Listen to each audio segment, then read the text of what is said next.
Capítulo 13. Dilema em enfrentar o diabo. Padre, nós estamos numa grande enrascada. Precisamos da sua ajuda. A cólera do padre evaporou-se. O que é que há? Estão acontecendo muitas coisas aqui em casa que não compreendemos. Temos visto sombras, materializações, barulhos e muitas outras coisas incomuns. Fortes estalidos interromperam a voz de Paulo. Paulo? O que foi que você disse? Eu não ouvi. A conversa dos dois homens estava encerrada. Agora só se ouviam estática e um zumbido nos telefones. Paulo virou-se para Roberta e correu os olhos pela cozinha. Começou tudo outra vez. Cortaram a ligação. O padre Mancuso largou o aparelho, pois suas mãos tinham começado a doer outra vez. Que Deus me perdoe, disse em voz alta. Mas Paulo vai ter de procurar ajuda em outro lugar. Não volto àquela casa de maneira alguma.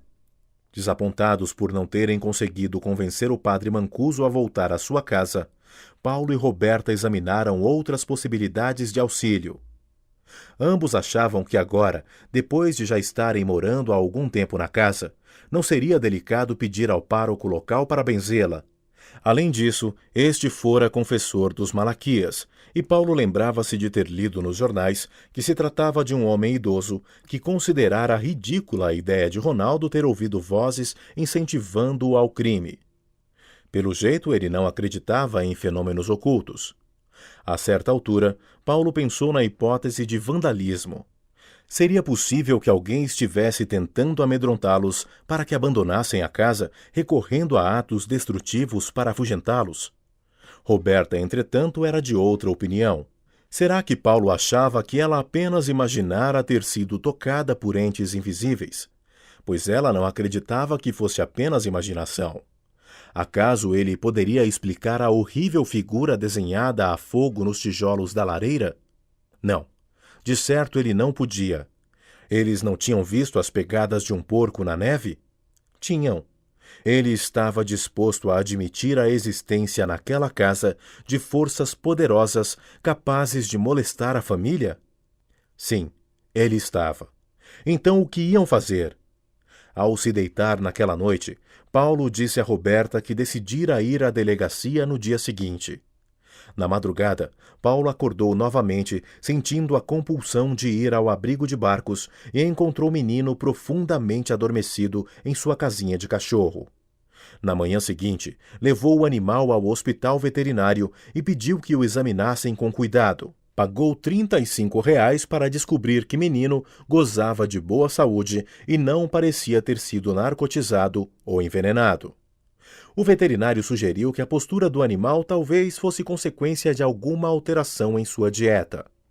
Na manhã seguinte, o padre Mancuso tornou a benzer a casa do Silveira. A cerimônia não teve lugar em Avaré, mas na igreja onde o sacerdote rezou uma missa com uma intenção especial, a escolha do celebrante. O padre removera as luvas. Ajoelhando-se diante do altar, abriu o missal e começou. Eu sou o Salvador de todos os homens, disse o Senhor. Quaisquer que sejam os seus sofrimentos, atenderei às suas preces e serei sempre o seu Senhor. Deus, nosso Pai, nossa força na adversidade, nossa saúde na fraqueza, nosso conforto na amargura, tende piedade do vosso povo. O padre Mancuso ergueu os olhos para o vulto na cruz.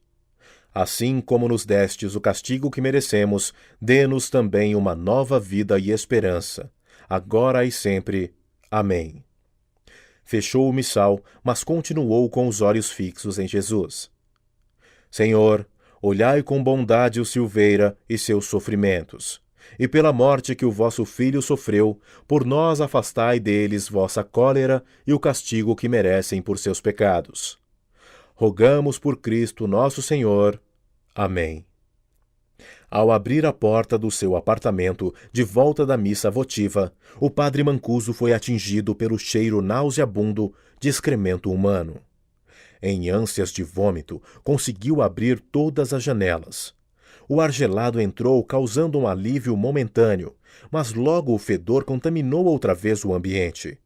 O sacerdote correu ao banheiro para ver se a privada estava por acaso entupida. Tudo, porém, parecia em perfeita ordem, a não ser quando tentava respirar. Sabia da existência de uma fossa sanitária sob o gramado defronte à casa paroquial e de poços secos atrás do pátio do estacionamento. Com a ajuda do zelador, certificou-se de que não caíra nenhum animal dentro dos poços e de que a fossa funcionava normalmente. Também não acharam nenhum vazamento nos esgotos. Por fim, o fedor começou a se espalhar por todo o prédio. Outros sacerdotes deixaram seus quartos e reuniram-se na entrada da escola no outro lado do pátio. Transtornado com o incidente, o pároco sugeriu que todos queimassem incenso para ver se expulsavam o cheiro ofensivo. Até aquele momento, o padre não atribuíra a origem do odor ao seu próprio apartamento, mas depois de acender incenso em seus aposentos, ao voltar para o prédio da escola, atinou que fora lá que o fedor começara, e na certa, enquanto ele rezava a missa especial pelo Silveira. E o padre fez uma terrível associação de ideias. A voz incorpórea que lhe ordenara: saia! E logo uma outra ideia assomou à mente do padre. Olhando para o seu apartamento da janela da escola, lembrou-se de uma de suas lições de demonologia. O cheiro de excremento humano estava sempre associado ao aparecimento do diabo. À tarde, em companhia de Paulo, um policial da polícia de Avaré fez uma vistoria na porta arrebentada. Viu os rastros de um animal na neve congelada e depois entrou, sendo apresentado a Roberta e as crianças. Ela repetiu a história dos seus encontros fantasmagóricos e levou-o à sala de estar para que visse a figura gravada pelo fogo nos tijolos da lareira. Mesmo depois de terem mostrado o quarto vermelho do porão, Paulo e Roberta sentiram o ceticismo do policial. Ele ouviu hipóteses de Paulo quanto à finalidade do quarto secreto, que este acreditava ter sido construído por Ronaldo Malaquias, mas depois perguntou ao casal se tinham fatos concretos que justificassem seus receios. Não posso agir baseado em impressões, em coisas que vocês pensam ter visto ou ouvido. Talvez devessem chamar um padre. Isso me parece mais um caso para um religioso do que para a polícia. O policial deixou a casa do Silveira, sabendo que em nada havia ajudado o jovem casal. Mas, na verdade, pouco podia fazer por eles, a não ser mandar um carro-patrulha passar por lá de vez em quando. Não adiantaria nada apavorá-los ainda mais, disse a si mesmo ao ligar o motor de seu carro. Por que piorar as coisas dizendo-lhes que sentira fortes vibrações, um arrepio na espinha, no momento em que entrara na casa? Ao pôr do sol, continuava forte o fedor na casa paroquial do Sagrado Coração. A densa fumaça resultante do incenso irritara os olhos e os pulmões de todos os residentes. Os sacerdotes que tinham permanecido no prédio não sabiam se sentiam náuseas por causa da fumaça ou do mau cheiro inicial. O padre Mancuso deixara suas janelas bem abertas, na esperança de que o ar frio acabasse por expulsar o odor repugnante dos seus aposentos. Mas sua tentativa falhara. Entrando o ar frio apenas bloqueara a saída da fumaça e do fedor. O sacerdote teve vontade de contar aos companheiros o motivo do fenômeno, mas manteve a boca fechada e orou para que aquela última humilhação chegasse logo a um termo. Logo depois que o policial saiu, Paulo notou que o compressor do abrigo de barcos parara de funcionar. Provavelmente o circuito ficara sobrecarregado e o fusível queimara. Isso significava que ele teria de descer ao porão e examinar a caixa de fusíveis. Sabia que ela ficava junto à escada e desceu com fusíveis sobressalentes. Com rapidez, descobriu o que estava queimado e substituiu-o. Imediatamente, o ruído característico do compressor chegou aos seus ouvidos. Ainda esperou para ver se o fusível ia tornar a queimar, mas depois de alguns momentos, deu-se por satisfeito e dirigiu-se para a escada em meio à subida, quando notou o cheiro. Não era óleo combustível. Trouxera a lanterna, mas as luzes do porão continuavam acesas. Daquele ponto da escada, via quase todo o porão. Aspirou fundo e achou que o mau cheiro provinha da área junto ao armário embutido que ocultava o quarto secreto. Tornou a descer e aproximou-se com cautela da despensa. Junto das prateleiras que escondiam a entrada do quarto vermelho, o odor era mais forte. Apertando o nariz, forçou o lambri e correu o facho de luz da lanterna pelas paredes escarlates. Um bafo nauseabundo de excremento humano impregnava o espaço confinado. Enojado, Paulo sentiu o estômago revoltar-se. Apenas teve tempo para fechar a porta de compensado, impedindo a saída do ar repugnante, e vomitou, sujando as roupas e o chão. O padre Mancuso já era amigo há vários anos do pároco de sua paróquia, que lhe assistia de vez em quando, desde a época em que fora designado para trabalhar por lá. Essa amizade consolidara-se enquanto o padre firmava sua reputação na diocese e os dois religiosos tornaram-se bons companheiros. O pároco contava 20 anos mais do que os 42 do sacerdote, mas não havia entre eles conflitos de gerações. Deprimido pelo implacável e repugnante odor que impregnava sua casa paroquial, o pároco virou-se contra o padre Mancuso, danificando irreparavelmente a amizade dos dois. O padre Mancuso fora ao gabinete do pároco apanhar os relatórios que mandara datilografar. Nisso, o pároco entrou com mais 3 sacerdotes. Tinham acabado de jantar e a refeição não fora nada agradável, pois o fedor impregnara-lhe as roupas. O pároco olhou irritado para o padre Mancuso e explodiu. Não sei por que o bispo indica para todos esses casos. Eu sou muito melhor juiz do que você. Eu tenho uma experiência muito maior. O padre Mancuso ficou atordoado, mal podendo acreditar em seus ouvidos. Ora, o homem está com inveja de mim, pensou. Bem, isso é verdade, mas o senhor nunca fez restrições ao meu trabalho antes. Respondeu ele gentilmente. Com um gesto, o pároco encerrou o assunto. Os outros sacerdotes olhavam-no espantados. Ele nunca falara antes daquela forma, especialmente a um amigo íntimo. Mas as palavras seguintes do pároco aumentaram sua surpresa. Olhem para esse grande psicoterapeuta! Exclamou com a face rubra de cólera. Juiz? Médico? Não acha que está exagerando, não?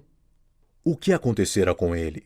O padre Mancuso olhou para os outros sacerdotes que desviaram a vista, constrangidos por terem presenciado o desabafo. Então o padre replicou. Acho que esse problema do mau cheiro o fez perder a serenidade, meu amigo. Seria melhor conversarmos noutra ocasião. E levantou-se com intenção de deixar a sala. Ah, nada disso, reverendíssimo, protestou o pároco, adiantando-se e bloqueando a saída. Vamos deixar tudo bem às claras. Assim os rapazes vão ver o quão grande impostor você é. Deixe disso, pároco, acudiu o mais jovem dos 3 outros sacerdotes, interpondo-se entre os 2 antagonistas. O padre Mancuso tem razão. Estamos todos transtornados com esse cheiro repugnante. Faríamos melhor se concentrássemos nossos esforços para nos livrar do problema, ao invés de criar outros. O súbito e inesperado ataque desconcertou o pároco, que recuou, mas continuou a fitar com ódio o padre Mancuso. Aquele olhar, estava agora o padre Mancuso convencido, provinha de alguém ou de alguma coisa que estava dentro do pároco. Algo se apoderara momentaneamente do homem, para depois de conspurcar a casa paroquial com o odor de excremento, lançar mais peçonha sobre o padre Mancuso. Finalmente, Paulo conseguira limpar-se após a desastrosa descida ao porão e tomava café na cozinha em companhia de Roberta. Eram mais de 11 horas da noite e os dois estavam cansados, exauridos pela tensão crescente causada pelos repetidos incidentes. Só a cozinha parecia-lhes relativamente segura e os dois relutavam em ir para a cama. Escute, disse Paulo. Aqui está ficando gelado. Pelo menos vamos para a sala de estar, está mais quente lá. Levantou-se, mas Roberta continuou sentada e perguntou. O que é que nós vamos fazer? As coisas estão piorando. Tenho muito medo que algo aconteça às crianças. E erguendo os olhos para o marido, acrescentou. Só Deus sabe o que vai acontecer agora. Escute, não deixe as crianças irem ao porão até que eu coloque um ventilador lá. Depois, vou fechar a porta do quarto vermelho com tijolos e vamos esquecer a sua existência. Paulo pegou Roberta pelo braço e puxou-a. E vou falar também com o Mizutami, lá do escritório. Ele disse que a namorada dele é especialista em investigar casas mal-assombradas. Casas mal-assombradas? Interrompeu Roberta. Então você acha que essa casa é mal-assombrada? E por quem? Ao chegar ao vestíbulo, ela deteve-se e acrescentou. Acaba de me ocorrer uma coisa, Paulo.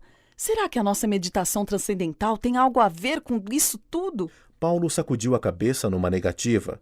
Não, de maneira alguma. O que eu sei é que temos de conseguir ajuda em algum lugar. Pode muito bem ser em algum centro espírita ou com o próprio padre.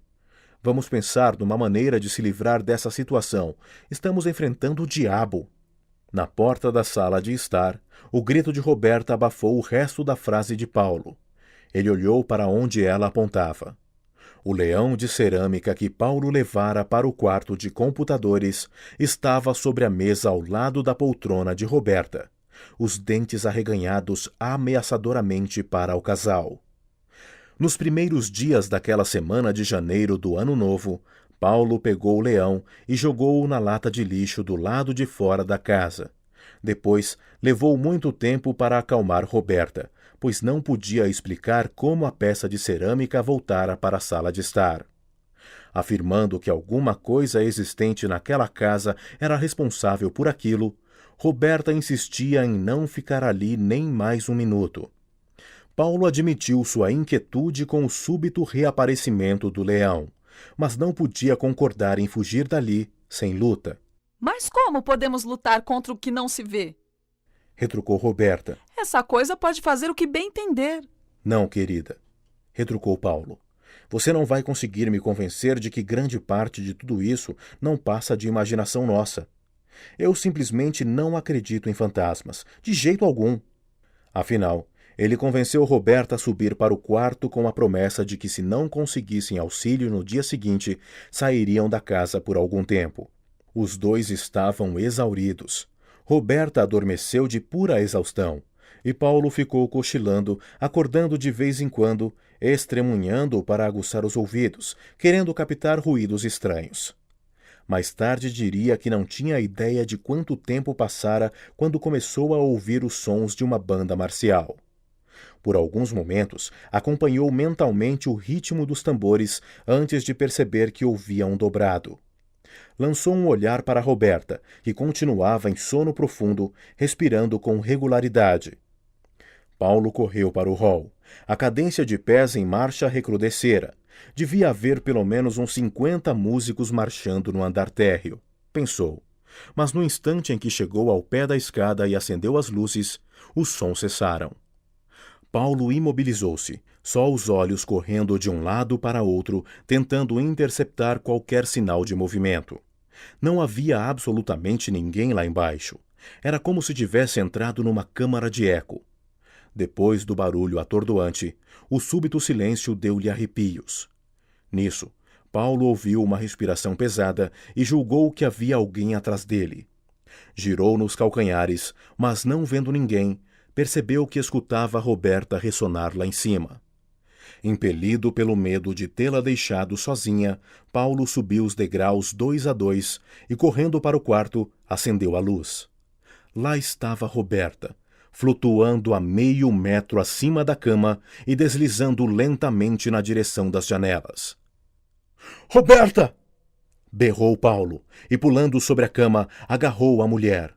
O corpo dela, duro como uma tábua, parou de mover-se. A princípio, uma resistência opôs-se aos esforços de Paulo, mas de repente cessou, e ele e Roberta caíram pesadamente no chão ao lado da cama. A queda acordou Roberta. Ao se ver no chão, Roberta ficou sem fala alguns momentos. Onde estou? Perguntou ela afinal. O que aconteceu? Paulo ajudou-a a levantar-se. Ela mal conseguia manter-se de pé e Paulo tentou tranquilizá-la. Não foi nada. Você sonhou e caiu da cama, foi só. Roberta estava aturdida para fazer mais perguntas. Exclamou apenas. Que coisa! E deitou-se obedientemente outra vez, caindo logo no sono. Paulo apagou a luz do quarto, mas não voltou para o lado da mulher. Sentando-se numa poltrona junto às janelas, ficou acordado até o dia clarear, velando por Roberta. O padre Mancuso também via o nascer do sol na casa de sua mãe, para onde fora logo após sua desinteligência com o pároco. Não que receasse uma continuação da rixa, mas fora-lhe impossível dormir num apartamento mal cheiroso e cheio de fumaça. Além disso, agora estava convicto de ser o alvo do fenômeno demoníaco, acreditando que o fedor se dissolveria com o afastamento por uns tempos da casa paroquial. Dormira pouco e acordara antes do amanhecer. Suas mãos coçavam e ele tirou as luvas brancas para examiná-las. Ainda bem que o pároco não vira suas chagas, pois certamente aproveitaria o pretexto para denegri-lo ainda mais. No céu, delicadas nuvenzinhas brancas moviam-se com rapidez. Com a temperatura mantendo-se abaixo de 10 graus centígrados, aquilo era sinal de mais neve. O padre Mancuso afastou-se da janela e olhou para o relógio na mesa de cabeceira. Eram 7 horas da manhã. Embaixo das cobertas estava quentinho e gostoso. Sonolento, ouviu a mãe mexendo nas panelas e de repente voltou a ter 10 anos, à espera de que ela o chamasse para ir à escola. Esquecendo-se dos sofrimentos, dores e humilhações ainda recentes, adormeceu com tranquilidade em sua velha cama de menino. Às 10 da manhã, Roberta ainda dormia profundamente. Preocupado com o estado da mulher após a aterradora experiência noturna, Paulo decidiu não esperar mais. Precisava falar outra vez com o padre Mancuso. Daniel e Gabi disseram ao pai que o rádio avisara que as escolas de Avaré não abririam naquele dia, devido a problemas de aquecimento. Os meninos estavam desapontados, pois aquele seria o seu primeiro dia de aula na nova escola após as férias de Natal, e ansiavam pela chance de fazer novos amigos. Paulo, entretanto, ficou aliviado por não ter de levá-los à escola, que ficava do outro lado da cidade, não querendo deixar a mulher e Gabi sozinhas em casa. Depois de preparar o desjejum das crianças, mandou-as brincar em seus quartos e subiu para ver Roberta. O rosto dela estava pálido e abatido, com linhas fundas em torno da boca. Não quis acordá-la e desceu outra vez. Ao ver que já eram 11 horas, resolveu telefonar para o padre. Ninguém atendeu. Discou para a portaria da casa paroquial e disseram-lhe que o padre fora visitar a mãe. Não podiam lhe dar o telefone, mas transmitiriam seu recado. Paulo ficou sentado na cozinha o resto da manhã, esperando o telefonema do sacerdote. Pensou que tinha sido um tolo em vangloriar-se de que não acreditava em fantasmas. Roberta é quem tinha razão. Como é que ele poderia lutar contra algo capaz de fazer alguém flutuar no ar, duro como uma tábua? Paulo Silveira, ex-marinheiro, admitiu que estivesse com medo. Roberta desceu as escadas no instante em que o telefone tocou. Era do escritório de Paulo. Queriam saber quando ele iria aparecer. O fiscal da fazenda devia estar chegando e não sabiam como Paulo iria solucionar o problema. Paulo hesitou, mas afinal disse ao guarda-livros que protelasse a vistoria até a semana seguinte. Quanto a ele, não iria ao escritório porque Roberta não se sentia bem e estavam esperando o médico. Roberta sentou-se à mesa da cozinha e franziu a testa. Que médico? Perguntou baixinho ao marido. Paulo sacudiu a cabeça numa negativa e encerrou a conversa dizendo que telefonaria mais tarde. O pessoal lá no escritório deve estar chateado comigo. Terei de ir até lá amanhã. Roberta bocejou e encolheu os ombros tentando livrar-se do torpor que a invadira. Deus meu! Exclamou. Veja só as horas! O que me deixou dormir tanto? As crianças já comeram? Os meninos foram à escola? Paulo respondeu por partes, erguendo inicialmente o polegar. Primeiro, há várias semanas você não dormia tão bem, e eu a deixei descansar. Segundo, ergueu o indicador. Sim, elas já comeram. E acrescentando mais um dedo, finalizou. Não houve aula hoje. Os meninos estão lá em cima brincando com a Gabi. Que bom, pensou Paulo. Ela não se lembra do que aconteceu essa noite. Eu é que não vou lhe contar. Estava tentando falar com o padre Mancuso. Parece que ele foi à casa da mãe, mas vão lhe dar o meu recado. A mãe do padre Mancuso não perturbou seu necessário descanso até quase às 3 da tarde. Sua febre baixara, sentia a cabeça mais leve e ainda mais satisfeito ficou ao telefonar para a casa paroquial. O sacerdote que o atendeu informou que a terrível caatinga desaparecera e todos já tinham retornado aos seus quartos e gabinetes. É mesmo, pensou o padre Mancuso. Eu ia falar com ele, mas me esqueci completamente. E discou o número de Paulo. Ao primeiro toque da campainha, Paulo atendeu. Paulo, aqui é o padre Mancuso. Padre, que bom que o senhor telefonou. Precisamos muito falar com o senhor. Será que pode vir até aqui agora? Mas eu tornei a benzer a sua casa, respondeu o padre. Rezei uma missa em sua intenção ontem. E, por falar nisso, notou alguma coisa? Não era só para benzer a casa, padre. Agora já é bem mais do que isso. Ouça. Durante os minutos seguintes, Paulo relatou os estranhos incidentes que haviam presenciado na casa desde a mudança. Pedindo a Roberta que subisse a pretexto de apanhar um maço de cigarros, contou ao padre o episódio noturno de levitação. É por isso tudo que precisamos do senhor, padre, concluiu Paulo. Estou com medo do que possa acontecer a Roberta e às crianças. Durante toda a narrativa de Paulo, o padre permanecera em silêncio. Julgara ter sido o único a sofrer ataques demoníacos, mas agora, envergonhado, sentia que estivera fugindo do inevitável.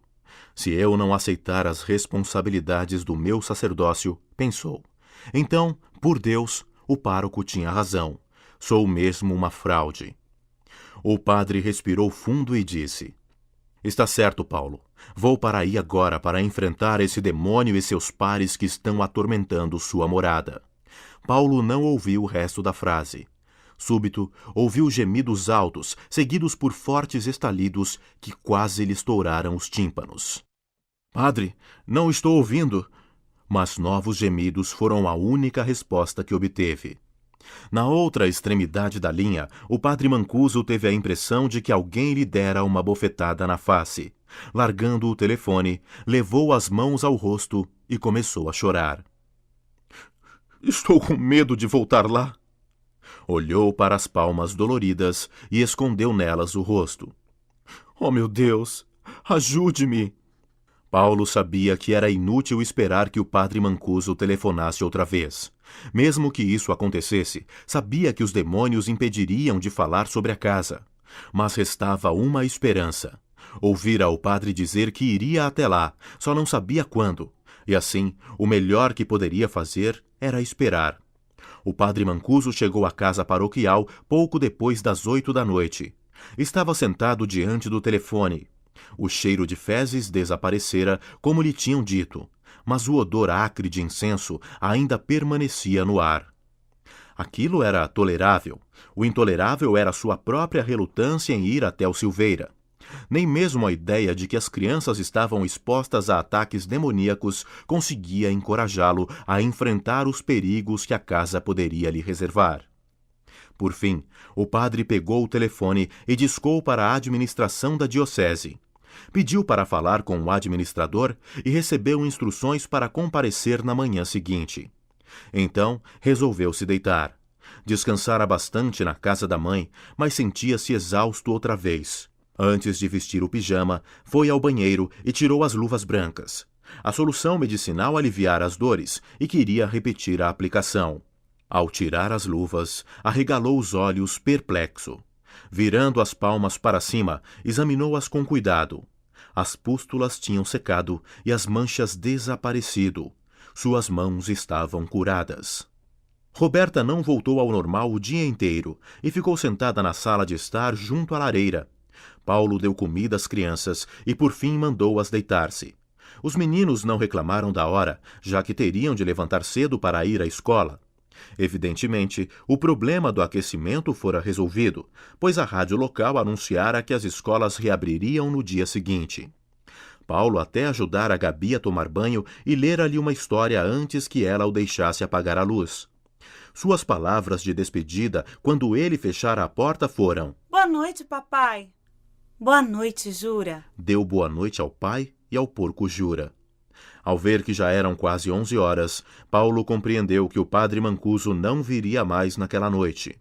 Roberta estivera quase cochilando na poltrona durante a última hora, embalada pelo calor do fogo. Por fim, ela anunciou que ia dormir. Paulo olhou para a esposa. Ela não falara uma única vez em deixar a casa. Era como se os assustadores incidentes não tivessem acontecido e ela estivesse apenas com sono após um dia cansativo. Os dois subiram as escadas juntos. Roberta murmurou que estava com sono demais e ia deixar o banho para a manhã seguinte. E adormeceu no instante em que sua cabeça tocou o travesseiro. Paulo ficou sentado algum tempo na beira da cama, acompanhando a respiração pesada da esposa, e depois desceu para ver como estava menino. O cão dormia em seu cercado. O prato de alimento estava intacto. Paulo ia se abaixar para sacudir o animal quando os sons de uma marcha militar feriram seus ouvidos. Correu para dentro. Na sala de estar, tambores e cornetas atacavam um dobrado, enquanto uma multidão marchava em cadência. Ele atravessou o vestíbulo correndo, mas no instante em que chegou à porta da sala, a música cessou. O aposento estava vazio. Paulo olhou em torno encolerizado. — Onde estão vocês? Apareçam! Arfando, percebeu então que a sala estava diferente.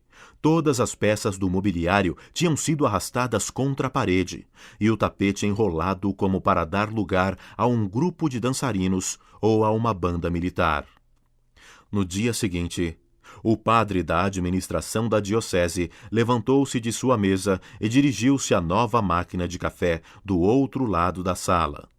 O padre Mancuso não quis acompanhá-lo, e o padre encheu uma xícara para si e outra para o padre Mancuso.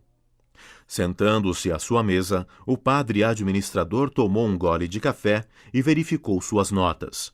E perguntou a Mancuso: — Em seu trabalho como psicoterapeuta, quantas vezes você já ouviu histórias semelhantes a essa? — Centenas, aposto. O padre que administrava era um homem de grande estatura, media cerca de 1,95 m e uma vasta cabeleira branca coroava seu rosto tipicamente nordestino.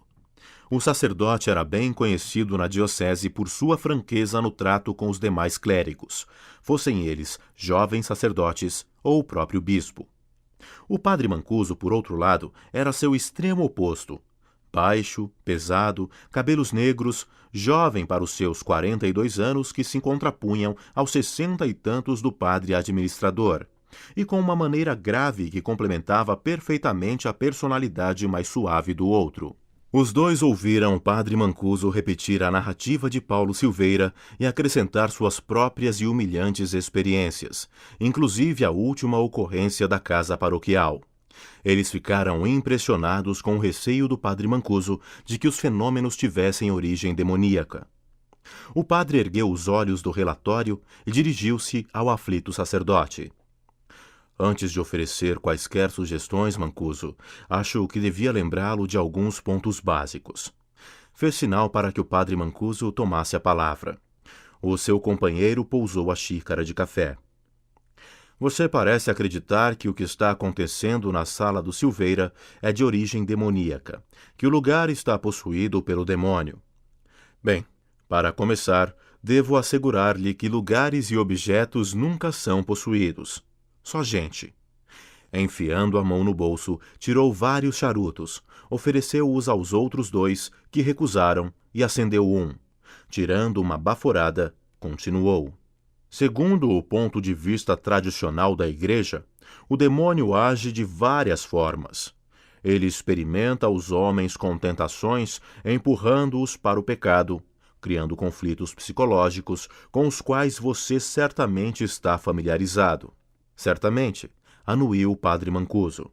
Como o padre já lembrou como psicoterapeuta e como sacerdote, já ouviu inúmeras confidências.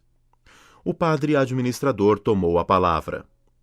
Nas chamadas atividades extraordinárias do diabo, em geral os objetos materiais que cercam as pessoas são afetados. Talvez seja esse o problema que você está enfrentando. Damos a isso o nome de infestação, obsessão, acudiu o padre Mancuso. É quando as pessoas são afetadas, seja interna ou externamente. E, finalmente, quando o indivíduo perde temporariamente o uso de suas faculdades e o diabo age através dele, temos a possessão. O padre Mancuso chegara à sede da diocese constrangido, sem saber ao certo como apresentar o seu problema, mas descontraíra-se diante do real interesse dos dois administradores. Agora, sob sua orientação esclarecida, sentia aumentar a esperança de livrar-se daquele mal. Na investigação de uma possível interferência demoníaca, disse o padre superior, devemos considerar 5 possibilidades: a fraude ou impostura, causas naturais, causas parapsicológicas, influências demoníacas e, finalmente, milagre. Este não me parece um caso de impostura. Paulo e Roberta aparentemente são indivíduos normais e equilibrados. Achamos que é também o seu caso. As possibilidades ficam, portanto, reduzidas a influências psicológicas, parapsicológicas ou demoníacas. Estamos excluindo a hipótese de milagre, interveio o padre Mancuso. Porque Deus certamente não se envolveria em tolices e trivialidades. É verdade, anuiu o outro padre. Entretanto, a explicação poderia incluir alucinação e autossugestão, como nos contatos invisíveis que Roberta experimentou e a música marcial ouvida por Paulo. Mas tomemos a linha psicológica. Para os parapsicólogos, sua ciência abrange 4 fenômenos principais. Os 3 primeiros podem ser reunidos sob o termo percepção extrasensorial, telepatia, clarividência e presciência, e poderiam explicar as visões de Paulo e a captação de informações que parecem coincidir com os fatos conhecidos da tragédia. O 4º fenômeno parapsicológico é a psicocinese, a movimentação de objetos sem causa aparente. Poderia ser o caso do leão de cerâmica, se é que ele realmente se moveu, ressalvou o padre superior. O padre Mancuso levantou-se para encher novamente a sua xícara.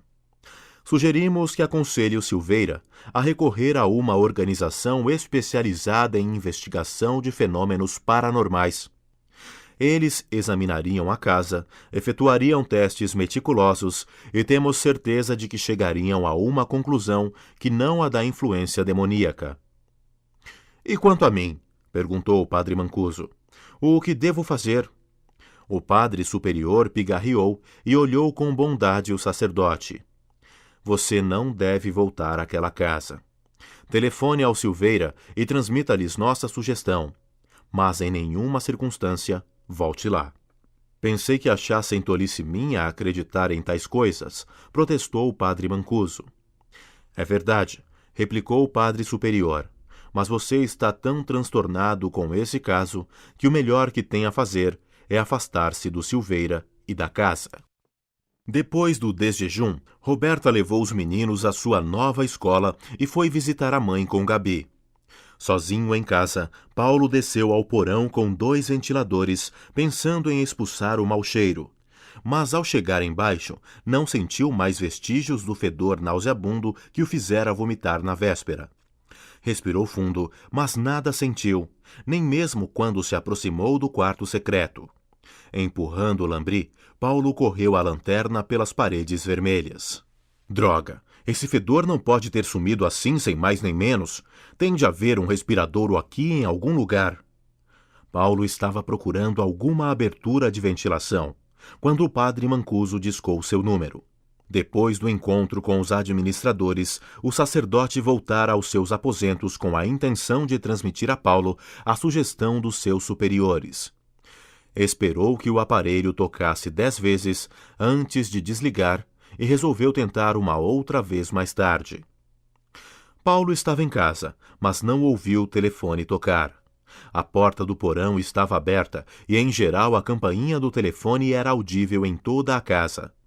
Paulo não conseguiu encontrar nenhuma abertura por onde o ar mal cheiroso pudesse ter escapado, mas descobriu algo interessante junto aos degraus da entrada da casa. Uma tampa de concreto vedava uma abertura circular, e ao afastar o cascalho que se acumulara em sua orla, Paulo fez com que uma pedrinha caísse acidentalmente por uma fresta e ouviu-a um pouco depois caindo na água lá embaixo. Acendeu a lanterna e o facho de luz revelou um buraco negro e profundo. Um poço? Aquilo não constava nas plantas, devia ser anterior à construção da casa. Ao entrar, olhou o relógio da cozinha. Estranho, pensou. Já é quase meio-dia e o padre ainda não deu notícias. É melhor eu telefonar. Ligou para o sacerdote, que atendeu ao primeiro toque, e disse ao surpreso Paulo que acabara de telefonar para lá e que ninguém atendera. Paulo perguntou quando o padre iria vê-los, e soube então da visita matinal que Mancuso realizara com seus superiores.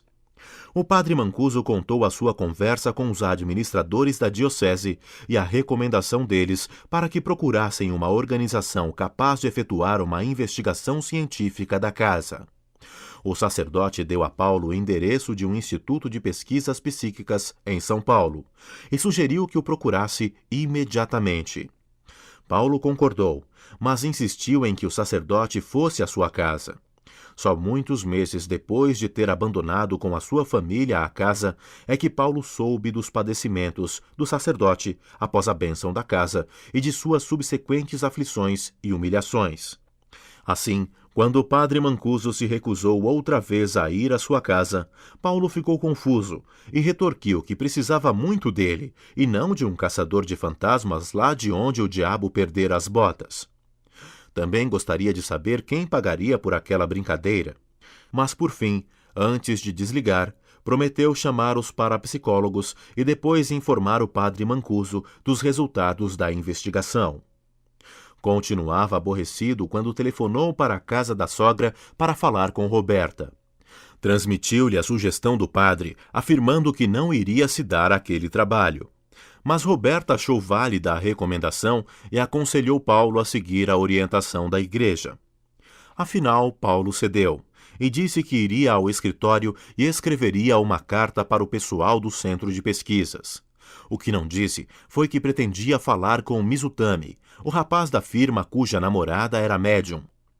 Falando com Paulo, o padre Mancuso tirara um enorme peso dos ombros.